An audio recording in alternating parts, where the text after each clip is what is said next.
Je viens à toi, mon sauveur, défiguré par le péché. Dans tes blessures, je me cache, rien ne peut me séparer de toi, de ton amour aimant. Chers amis, bonjour. Nous voici aujourd'hui, jeudi 26 mars, prêts à découvrir le visage d'Isaac. Mais avant toute chose, nous voici au lieu que l'on appelle Lambeau.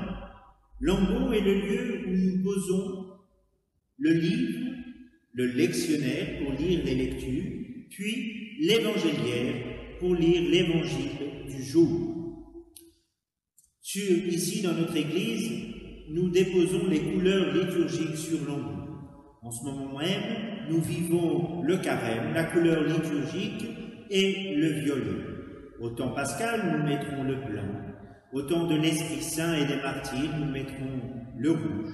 Le vert pour le temps ordinaire. Et aussi le rose, comme nous l'avons vu dimanche dernier, pour le 4e dimanche du carême et le 3e de l'Avent. Lambeau est un lieu qui doit être à peu près similaire à celui de l'autel, pour montrer que les deux tables, la table de la parole et la table eucharistique, ne font qu'un, sont jointes. Chers frères et sœurs, maintenant, regardons le beau visage d'Isaac. Dieu a promis à Abraham que Sarah, malgré sa stérilité et son grand âge, lui donnerait un fils. Il tient promesse, et le patriarche nomme son fils, tant attendu, Isaac. Sarah exige que cet enfant soit le seul héritier des richesses d'Abraham et fait chasser Ismaël. Plus tard, Dieu demande à Abraham la plus terrible des preuves de foi, qu'il lui sacrifie son propre fils, son unique. Abraham, par amour et obéissance, va jusqu'au bout. Il obéit. Et au dernier moment, un ange apparaît, suspend le geste du père désespéré et lui montre un bélier qu'il sacrifiera à la place de son fils. Une des interprétations données à cette épreuve, appelée ligature par le judaïsme, est qu'elle aurait été une façon de mettre fin au sacrifice humain. En terre de Canaan, les premiers-nés étaient parfois sacrifiés aux divinités. Pas de révolte. La Bible ne mentionne pas de révolte de la part d'Isaac. Soit il ignore qu'il va être sacrifié. Ce que semblent indiquer ces questions auxquelles son père répond, Dieu y pourvoira. Soit il accepte le seul qui lui est réservé. Isaac viendrait du verbe hébreu signifiant rire, car Sarah rit en apprenant sa future maternité. Après la mort de sa mère, Isaac épouse Rebecca et a une nombreuse descendance, comme Dieu l'a promis.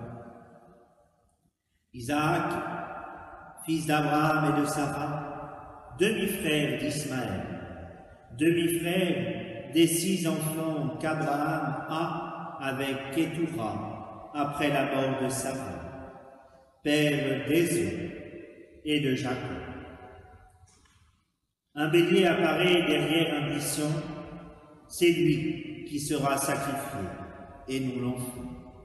Abraham a demandé à son fils de porter le bois qui sera utilisé pour son sacrifice.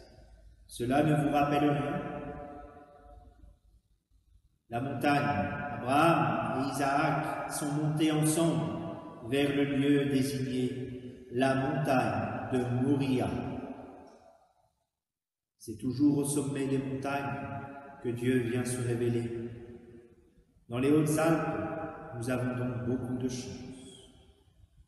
Tout cela, vous pourrez le retrouver en Genèse au chapitre 17, verset 10, 22, chapitre 18, verset 9 à 19, chapitre 21, verset 1 à 8, chapitre 22, verset 1 à 14.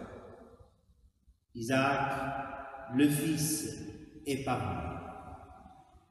Chers amis, chers enfants, chers adolescents, demain, nous allons découvrir un beau visage féminin, celui de Rebecca.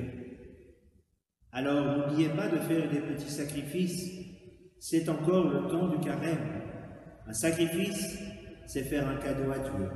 Ne pas en penser à soi ou qu'à soi, mais penser à Dieu.